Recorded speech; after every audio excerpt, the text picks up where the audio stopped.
Días, agradeciendo su presencia, comenzamos esta conferencia de prensa en el día de hoy, donde intervendrá el doctor Francisco Durán, jefe del Departamento Nacional de Epidemiología del Ministerio de Salud Pública.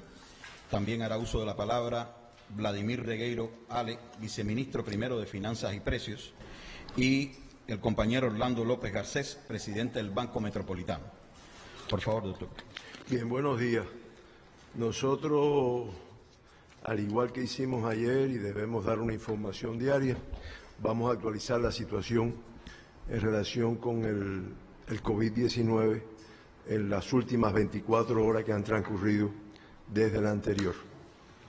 En relación con la afectación que existe en el mundo, se habla ya de 168 países con COVID-19, 338.307 casos, 14.602 fallecidos, con una letalidad que se mantiene en un 4,3%. La OMS reporta 102 países con transmisión. Ustedes dirán, no, como lo expliqué ayer, son 168 en los cuales se ha detectado la presencia de la enfermedad. Sin embargo, de ellos 102 son los que tienen establecida la transmisión de la enfermedad.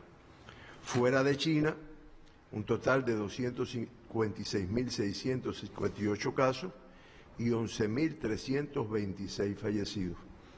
Una letalidad de 4,4, similar también a la del día anterior.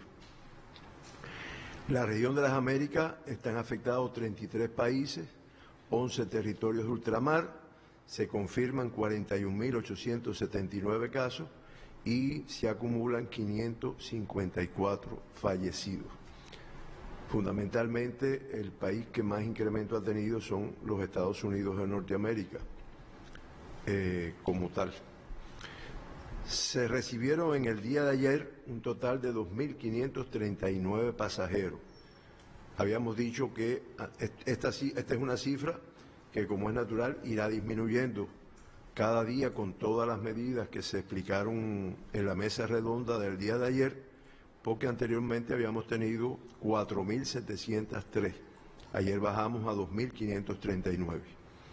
De eso, 396 son extranjeros, emigrados son 218 y cubanos residentes en el exterior 1.925.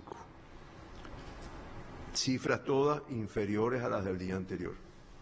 Salieron de nuestro país 4.593 viajeros y se mantienen en Cuba 37.255 extranjeros en estos momentos.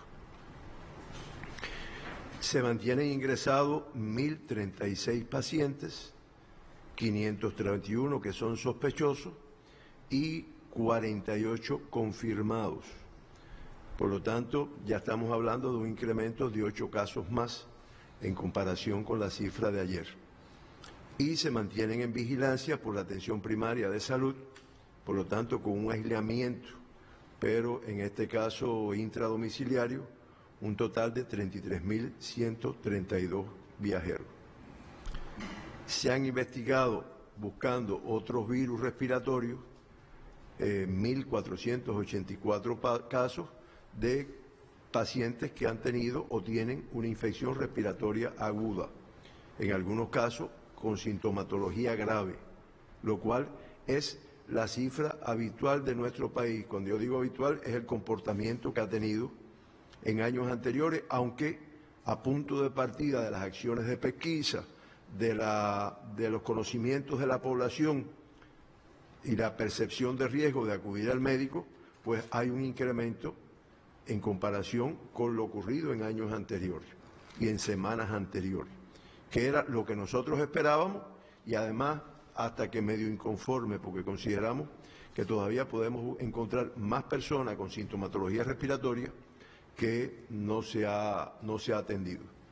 De esas investigaciones, 574 fueron positivas a virus respiratorio y sigue predominando el virus de influenza A, aunque también se detectó la circulación del virus de parainfluenza y otros coronavirus, que no son estos que provocan el COVID-19. Comportamiento similar a años anteriores. Para detectar el COVID-19, o mejor dicho, el SARS-CoV-2, que es el que provoca el COVID-19, se estudiaron 107 casos, 54 en el IPK, 20 en Santiago de Cuba y 33 en el laboratorio de Villa Clara. Y de estos resultaron positivas 8 muestras, acumulando en estos momentos un total de 625 muestras analizadas y 48 positivos. De los casos que se diagnosticaron en el día de ayer, hay una ciudadana cubana de 57 años de edad que regresó de España el 15 de marzo y comenzó con los síntomas, acudió al médico, se detectó y se ingresó en el Hospital Naval.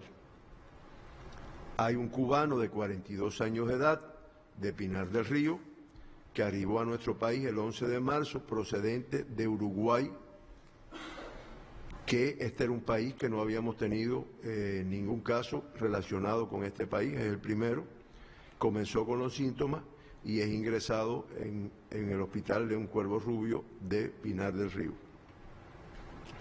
Hay una ciudadana cubana de 60 años de edad, de aquí de La Habana, arribó a Cuba el 15 de marzo, procedente de Asturias, España, y comenzó con los síntomas y es ingresada en el Hospital Dr. Luis Díaz Soto.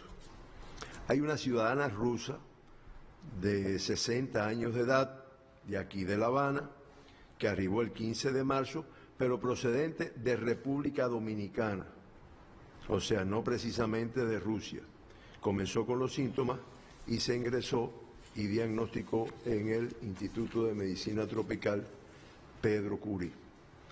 Hay un cubano con residencia en Estados Unidos, de 36 años, de Santiago de Cuba, arribó el 21 de marzo, procedente de Estados Unidos, y comenzó con síntomas inmediatamente y ese mismo día, y al día siguiente fue ingresado en Santiago de Cuba. Hay una cubana de 42 años, de Ciego de Ávila, llegó a nuestro país el 15 de marzo, procedente de Luisiana, Estados Unidos, comenzó con síntomas y se ingresó en un hospital de esta provincia. Hay un cubano de 49 años de edad que arribó el 17, procedente de República Dominicana. Fíjese que son dos que tienen como referencia venir de República Dominicana. Comenzó con los síntomas y se ingresó en un hospital de la provincia de Santi Espíritu. Hay que decir que él es del municipio de Tahuasco, en la provincia de Santi Espíritu. Este ciudadano tiene además un antecedente de hipertensión arterial, pero no está reportado de grave ni nada de eso. Hay un cubano de 49 años de edad, del municipio Placetas, en Villa Clara, procedente de Estados Unidos, que presenta síntomas, se ingresa, se estudia y se confirma en el día de ayer. Este cubano además tiene antecedentes de hipertensión arterial y diabetes mellitus. Yo lo digo porque no son casos que están en lo más mínimo reportados como graves, pero son enfermedades que predisponen en la evolución de estos cuadros clínicos. Entonces, como ustedes ven, de los 8 casos, hay 7 que son ciudadanos cubanos, uno de ellos un cubano con residencia en Estados Unidos y una sola persona que es rusa, pero que en este caso la relación de posible contagio parece haber sido República Dominicana, que es de donde procede ella. De los 48 casos que se han confirmado en nuestro país, presentan una evolución clínica estable, 43 casos, y se mantienen graves los 3 mismos casos que explicamos ayer. El paciente de 45 años de edad, ruso, ingresado en el IPK, que se mantiene como un crítico inestable y con un pronóstico reservado. El paciente de 63 años, cubano, que está también en el IPK, que además tiene antecedentes de hipertensión arterial, de diabetes mellitus y cardiopatía isquémica, y que se mantiene crítico estable. Y el paciente de 71 años de edad, italiano, ingresado en la provincia de Holguín, con una enfermedad pulmonar obstructiva crónica que se reporta de grave estable. No se plantea que esté crítico en estos momentos. Se le dio el alta en el día de ayer al paciente de la provincia de Villa Clara, que no sé si recuerdan que se contagió con su esposa, que es una, no sé si era boliviana, ¿no? Es una boliviana que venía de Italia, boliviana con residencia en Italia, y que regresó de allá y realmente contagió a su esposo. Ya él evolucionó satisfactoriamente, se le dio el alta en el día de ayer, y como se ha reiterado, ayer uno de los compañeros que estaba aquí lo explicó, como ya él explicó ayer y ya se ha hecho oficial. Digo, porque anoche tuvimos la oportunidad de tener una videoconferencia con autoridades de China que han trabajado en esta actividad, y ellos narraron en muchos aspectos, tratamientos, cuadros clínicos, evoluciones y demás, el comportamiento de China, que son los que más experiencia tienen, lamentablemente por el número de casos que han tenido que atender. Y se plantea lo que ayer manejamos aquí, que hasta 15 días después de estar de alta, ya desaparecen los síntomas clínicos. Sin embargo, todavía hay riesgo de alguna transmisión o de alguna complicación. Por eso, aunque está de alta clínica, pero se mantiene durante 15 días más en restricción en su domicilio y en vigilancia por la atención primaria de salud de nuestro país, o sea, los médicos de familia y demás. Y que también sé que es una inquietud de ustedes y de ustedes para la población, es la joven de 19 años y el bebé de Granma, que está ingresado en Santiago de Cuba, y que evolucionan favorablemente. El bebé, un poco de tos, la misma que tenía desde el ingreso, pero no han sufrido ninguna complicación. Incluso antes de entrar, pues hablamos con el director del Centro Provincial de Santiago de Cuba y nos ratificaba esto que estamos diciendo como tal. Ahí, como se explicó ayer, a partir del día de hoy, todo el personal que entre a Cuba, procedente del exterior, va para un aislamiento de 14 días.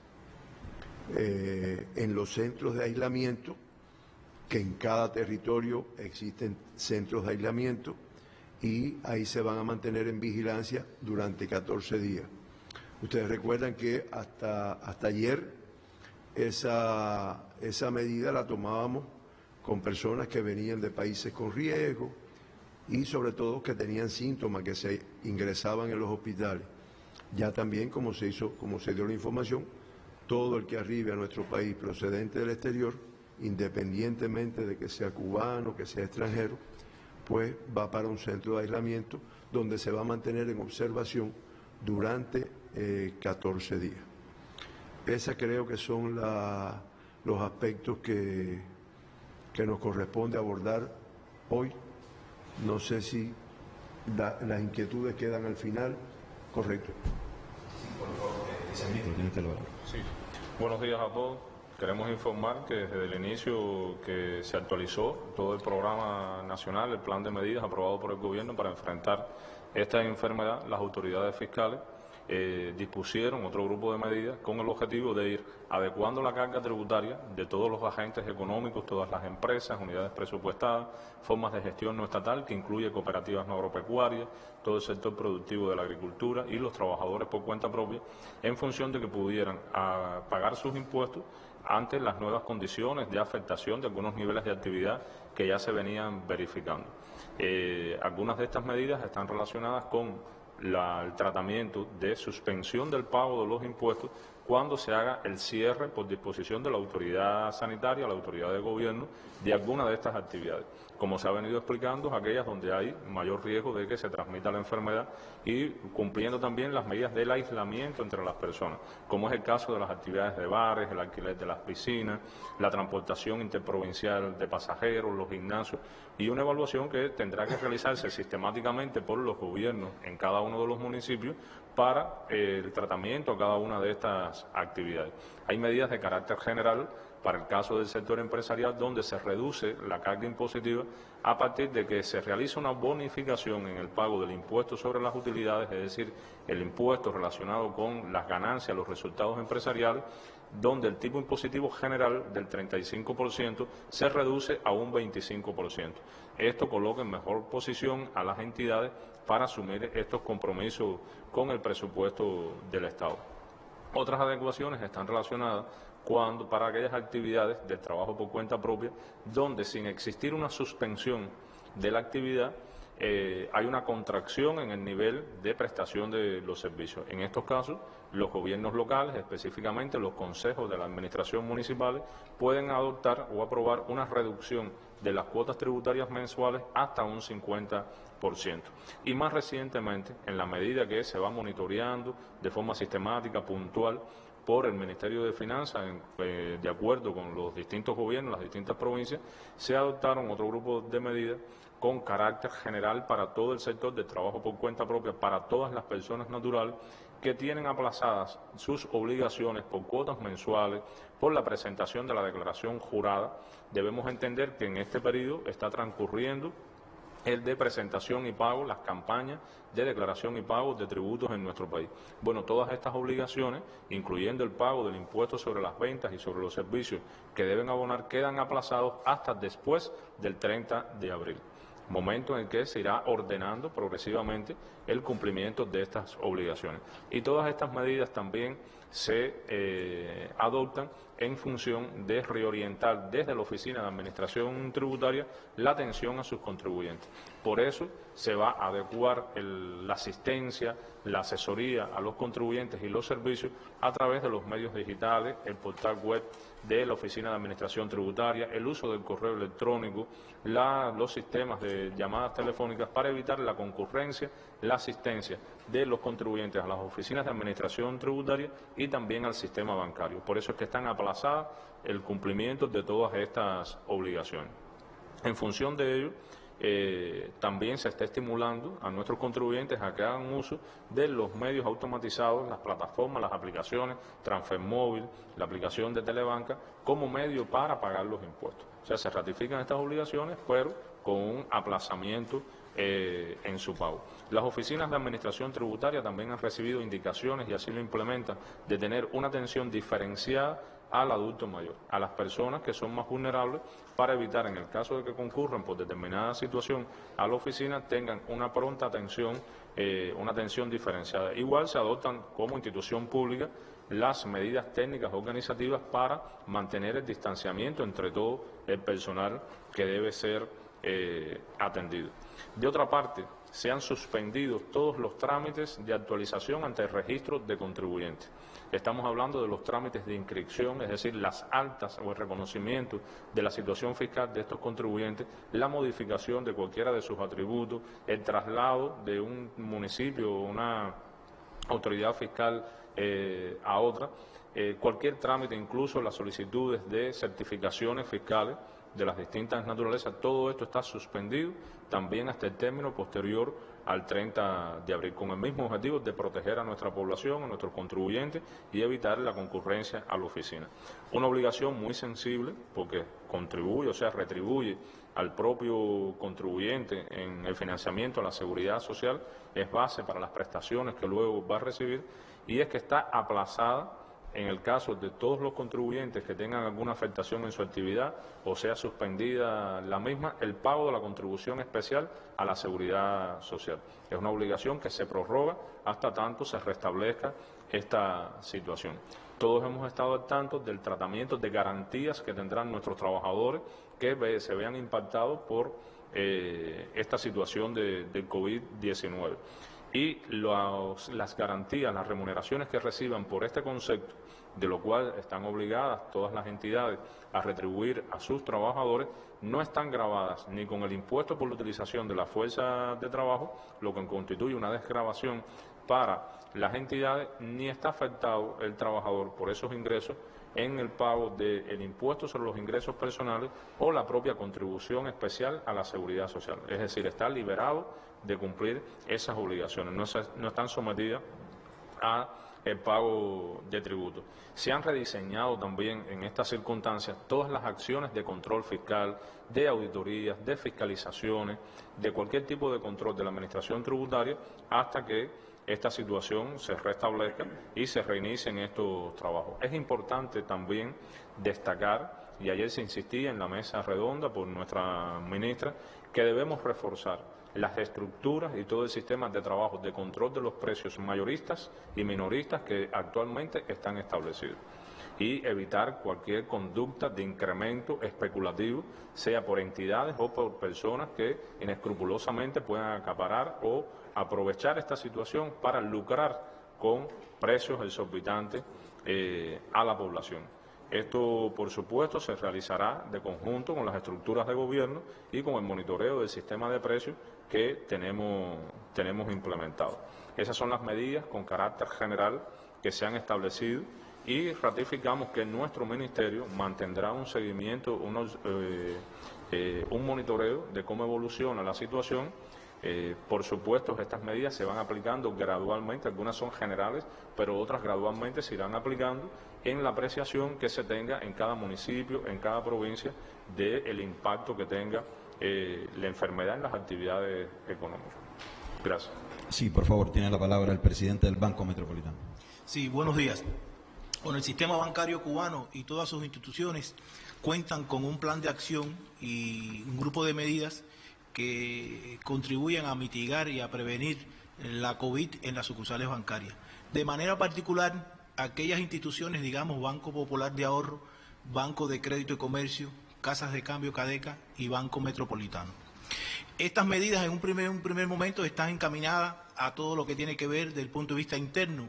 Es decir, el banco, las sucursales bancarias y demás hacen una pesquisa diariamente de todos sus trabajadores y crean las condiciones para realmente mitigar este fenómeno. Y desde el punto de vista de las personas que concurren a las sucursales bancarias, nosotros hemos estado tomando medidas acorde a ese plan y por supuesto que va en un primer momento delimitar la cantidad de personas que van a estar dentro de las sucursales bancarias y por supuesto que cada vez que entren a estas sucursales bancarias se lleva a cabo el proceso de, vamos a decir, de contribución o desinfección a través del hipoclorito o que contribuya con esta medida del hipoclorito. ¿Cuál sería un llamado que nosotros hacemos? Hoy pudiéramos decir de manera particular estamos realizando el pago a los pensionados. El pago a los pensionados en las sucursales bancarias.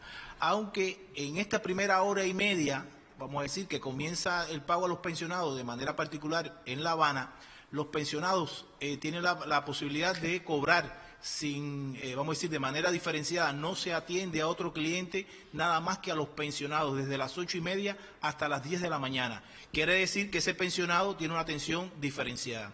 No obstante, tanto el Banco Popular de Ahorro, el Banco de Crédito y Comercio como el Banco Metropolitano tienen la posibilidad, y de hecho se hace, de pagar a domicilio a un grupo de pensionados que por una razón u otra no pueden concurrir a las sucursales bancarias. Es algo que nosotros estamos revisando y oportunamente y en el menor tiempo vamos a dar la información de cómo esas personas que por una razón u otra no pueden concurrir al banco, pudiéramos nosotros realizar el pago a domicilio que ya hoy se hace a un grupo de personas.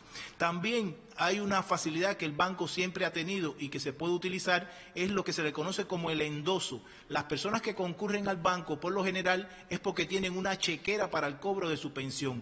Esa chequera de que tiene ese pensionado puede ser endosada, firmada por el pensionado y cobrada en cualquier sucursal bancaria con la presentación del carnet de identidad y ese cupón que ha sido endosado. De ahí estamos facilitando de que esa persona, pudiéramos decir, de la tercera edad que puede estar expuesta, no tenga que concurrir a la sucursal bancaria. También los bancos tienen oficinas que trabajan en horario extendido. Esta oficina de horario extendido que realizan operaciones de caja pueden permitir reprogramar las operaciones que puedan hacer por caja los clientes y por supuesto no tener ese nivel de saturación en las oficinas. Por ejemplo, en el caso de La Habana, y lo diremos después oportunamente a través de esa nota que queremos elaborar, que el Banco Central va a elaborar, de cuáles son las sucursales bancarias que tienen ese horario extendido y que las personas pueden conocerla. En el caso de La Habana son más de 19 oficinas que trabajan con horario extendido hasta las 7:30 de la noche y que pueden reprogramar las visitas en el banco. Ahora, ¿qué quisiéramos nosotros tratar de exhortar a los clientes? Hay un grupo de medios de pago, si hablamos de las personas naturales, hay un grupo de medios y canales de pago que pudiéramos llamarle la banca telefónica. El banco está reforzando lo que es la banca telefónica y los pagos que se pueden realizar a distancia. Estamos hablando de transferencias bancarias, estamos hablando de pago de electricidad, del teléfono, el agua. Es algo que nosotros queremos exhortar. Está la plataforma Transfer Móvil, que es algo que también tenemos que tratar de utilizar con mayor frecuencia por parte de nuestros clientes, con el objetivo de alejar a muchos de nuestros clientes a las operaciones por caja. El 80% de todas las operaciones que se hacen en la sucursal bancaria están relacionadas con el efectivo y tienen que ver directamente por caja, y nosotros quisiéramos utilizar estos canales de prestación de servicio. Y por supuesto, oportunamente daremos otras alternativas para aquellas operaciones que no están relacionadas con el efectivo y que los bancos tienen habilitados, pudiéramos decir, otros canales que son las páginas web, la banca a distancia o esta banca, podemos decir, banca telefónica, y que los clientes, a través de concertar determinadas entrevistas, vamos a decir telemáticas, puedan asistir al banco. El banco se está preparando en esa situación y por supuesto lo daremos oficialmente. Y por supuesto, cada uno de estos bancos tiene la posibilidad de correos electrónicos y estas plataformas, vamos a decir, llamadas call center, donde las personas no tienen necesidad de concurrir a buscar asistencia o dudas o sugerencias que puedan ir al banco. Ellos, a través de estos canales, pueden hacer preguntas, pueden reportar determinada situación para que el banco de una manera remota pueda resolverlo.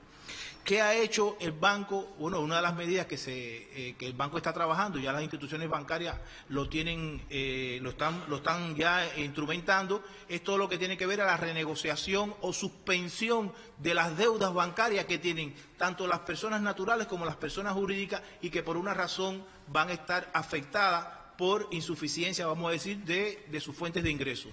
Ya los bancos están instrumentando en sus procedimientos esta instrucción del Banco Central de Cuba, donde va a permitir suspender temporalmente esas obligaciones tanto de las personas jurídicas como de las personas naturales.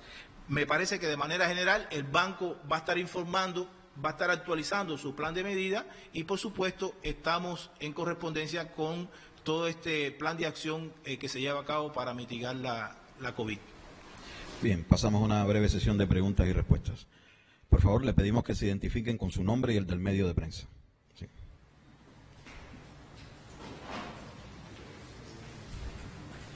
Aliane Beltrán, Agencia Cubana de Noticias. Mi pregunta va dirigida al viceministro.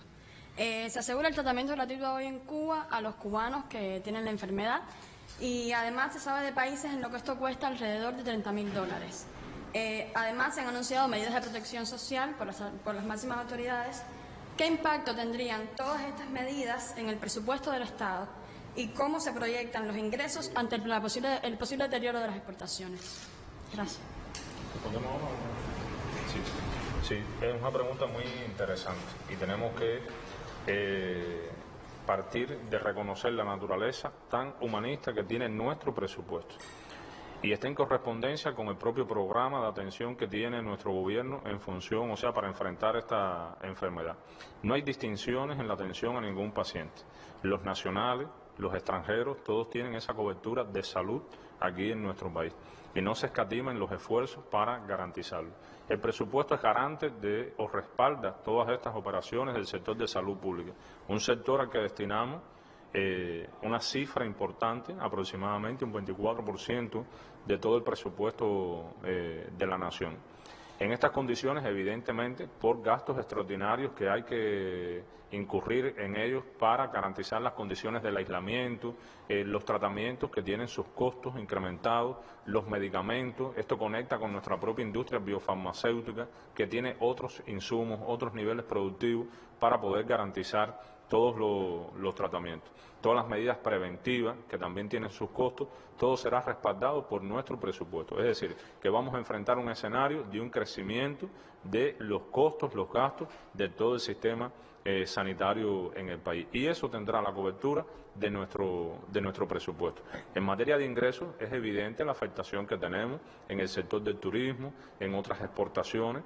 Sobre todo sobre estos temas se va dando el monitoreo, se están haciendo las apreciaciones de estos impactos y, por supuesto, también las medidas de facilidades de pago o sacrificios fiscales con algunos agentes en la economía, como el sector del trabajo por cuenta propia, el aplazamiento de obligaciones a los principales contribuyentes, que son nuestras empresas estatales, la propia reducción de la carga fiscal, tiene o significa una contracción de los ingresos corrientes que vamos a tener en el presupuesto. Pero aún en ese escenario se busca por la dirección del gobierno, de conjunto con las autoridades del Banco Central de Cuba, los mejores mecanismos para poder respaldar esta situación. Hay otras actividades que son respaldadas por el presupuesto que, al tener una contracción, liberarán algunos financiamientos que se realizan desde el mismo. Hay un ejercicio presupuestario que estamos actualizando para estar en correspondencia con estas nuevas condiciones.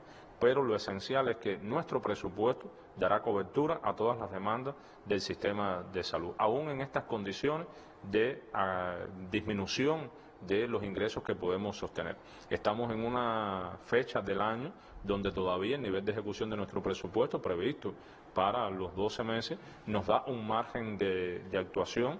Estamos reprogramando nuestra caja en los distintos niveles, el sistema de tesorería, se puntualiza con las autoridades de cada gobierno provincial en cada municipio cuáles son las demandas y cómo impacta la contracción de los ingresos en cada uno de ellos, para ir adoptando las soluciones específicas, los tratamientos específicos para cada uno de los niveles presupuestarios. Ciertamente va a tener un impacto de disminución de los ingresos e incremento de los gastos. Pero bueno, este ejercicio tenemos que realizarlo, lo estamos ejecutando, tendrá la actualización sistemática y será respaldado por nuestro presupuesto. Próxima pregunta. Sí, por favor.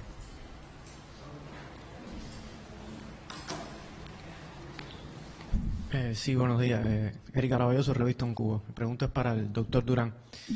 Doctor, teniendo en cuenta el periodo en que ya la enfermedad comenzó a reportar casos acá, y aunque afortunadamente todavía no se reporta en transmisión comunitaria, por lo que podemos ver podría hablarse de un periodo, digamos, de ventana o de mayor riesgo epidemiológico en el país a partir de un punto. Lo digo por dos cosas. Uno, ayer en el noticiero se pusieron unas declaraciones del presidente luego del resumen de la mesa redonda, donde él mismo alertaba de un momento X en que había que extremar más las medidas. Y también por el tema de la percepción de riesgo de las personas, porque aunque es cierto que hay un aumento de la percepción de riesgo, también creo que hay muchas personas que todavía no lo están tomando de la manera correcta. Hoy mismo yo, cuando venía para acá, estuve en 2 o 3 lugares y anoté 2 frases que me parecían muy puntuales.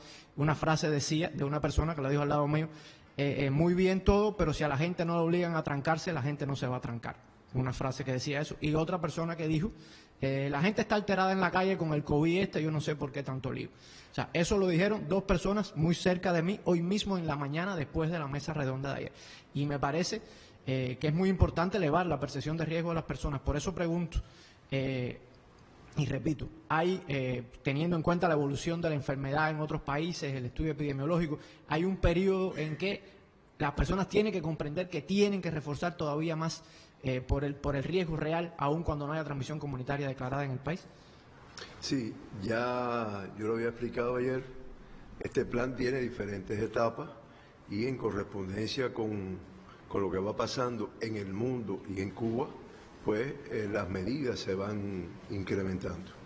Creo que ya con todo lo que se explicó anoche o ayer en la tarde-noche en la mesa redonda, bueno, pues ya son medidas incrementadas, incluso medidas como explicaba el viceministro, tienen una repercusión económica que el país, si bien no escatima recursos para la atención médica y para todos los aspectos referentes a la salud y a la prevención, pues no dudó en tomar la decisión aún en relación con esto acá. Ahora viene un periodo, usted decía eso y yo coincido, independientemente de que ya uno aprecia una reducción en el número de personas, en el movimiento, sobre todo más en la noche que durante el día, a veces que uno termina tarde aquí en el ministerio y ya te cuesta trabajo encontrarte una persona, encontrarte un transporte, pero de todas formas debemos de seguir incrementando. Ahí se unen las medidas de percepción de riesgo, que coincido también con usted, en que a veces nos cuesta mucho trabajo con nuestra población. Recuerden todo lo que hemos pasado con la arbovirosis, con el dengue y el mosquito, y que todavía, a pesar de la información, no se logra, pero se irá disminuyendo también en la medida que vayan disminuyendo las actividades que ya se están informando, los centros escolares, los centros universitarios. Habrá una etapa más adelante que tal vez llegue, tal vez no, pero bueno, está previsto etapas en las cuales se prohíba terminantemente que la persona se mueva de su domicilio, se le dé un pase, como hemos visto en otros países, o una autorización para que salga una en determinados momentos del día a resolver los problemas propios de la vida, la comida, un grupo de aspectos. Lo que pasa es que todavía en esta etapa no se ha decidido esa medida. Sí creo que ustedes pueden ayudarnos, y de hecho lo están haciendo como siempre muy bien, en mantener sin pánico, pero con el temor propio de la enfermedad y su comportamiento, la información a la población. Sí tenemos que seguir sin que nos cansemos de lograr la percepción de riesgo, lograr conductas responsables, con una determinada frecuencia. Se ha visto la utilización del nasobuco, aquí mismo hay compañeros que muy bien lo tienen puesto, si bien es algo que no se plantea para toda la población, pero si uno está en la calle, a veces tiene que en determinado momento todavía estar en alguna que otra medio que aglomeración de personas, y no está reñido que utilice su nasobuco. Siempre recomendamos su recambio cada 3 o 4 horas, después lavarlo, bueno, todo lo que se sabe, pero no lo desestimamos. Pero sí coincido contigo. Ahora van correspondiendo estas medidas y en dependencia de cómo se comporte el mundo y Cuba, pues se incrementarán otras. Hoy nosotros podemos ratificar, además no es que nosotros lo ratifiquemos, creo que ustedes mismos, al darle la información, se dan cuenta de que no estamos hablando todavía de una transmisión en nuestro país, porque digamos, de los 8 casos que se confirmaron en el día de ayer, pues realmente hay una extranjera que está relacionada con una visita reciente, o sea, ya vino incubando la enfermedad con Dominicana, y hay 7 cubanos, que 2 están relacionados con regreso de España, ya en el periodo de incubación, 3 de los Estados Unidos, 1 de Uruguay y 1 de República Dominicana. Que también es bueno que nuestra población, dentro de la percepción de riesgo, pues entienda la importancia de no estar viajando en estos momentos. Sabemos que hay una parte de nuestra población que ya, digamos, se acostumbró o estaba habituada a hacer viajes frecuentes al exterior, y es importante que, independientemente de la restricción que pueda haber en los vuelos, pero que esto se desestime y que se entienda, además que lo sepan todas las personas que van a viajar o que vienen de viaje, que a su regreso a nuestro país van a ir bajo una vigilancia de 14 días, porque tal vez al inicio esto pueda provocar un rechazo, aunque no lo estamos enfrentando así. Pero coincido con usted en que en etapas más adelante tal vez se apliquen otras medidas que no están hoy, que limite un poco más ya restrictivamente la salida de las personas de su domicilio y demás. ¿De acuerdo? Sí, para una próxima pregunta, Andrea Rodríguez.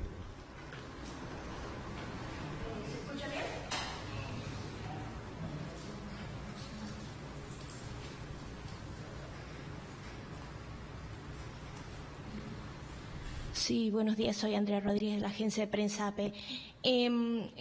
Para el viceministro Vladimir o para alguien relacionado más bien con las finanzas que con el MINSAP, una cuestión que se ha estado ventilando en el mundo entero es que artistas, en fin, gente en general ha estado haciendo actividades a través de Internet para facilitar que la gente se quede en su casa.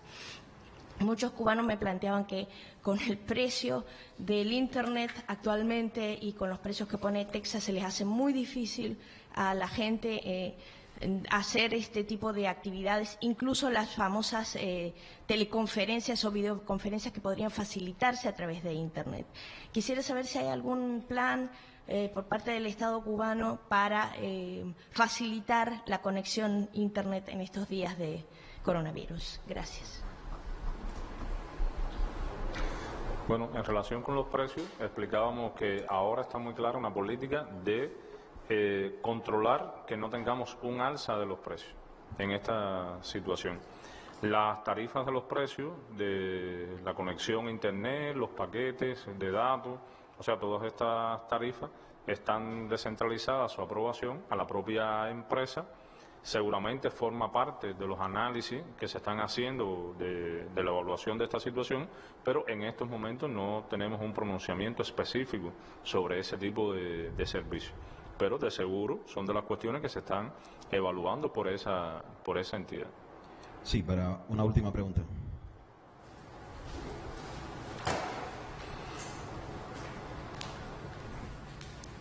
Reina Magdalena, de la agencia de noticias Prensa Latina.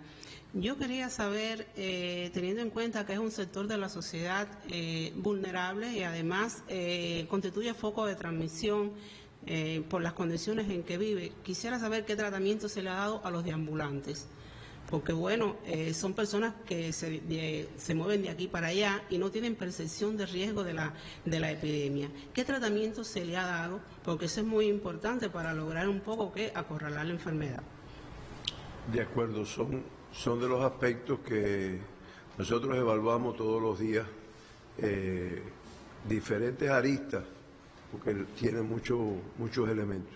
Y precisamente hoy en la mañana, en la reunión del grupo temporal que preside nuestro ministro, el viceprimer ministro, la defensa civil, se vio este tema, incluyendo el de los, como se le llama, los buzos, o sea, dentro de los deambulantes, los buzos.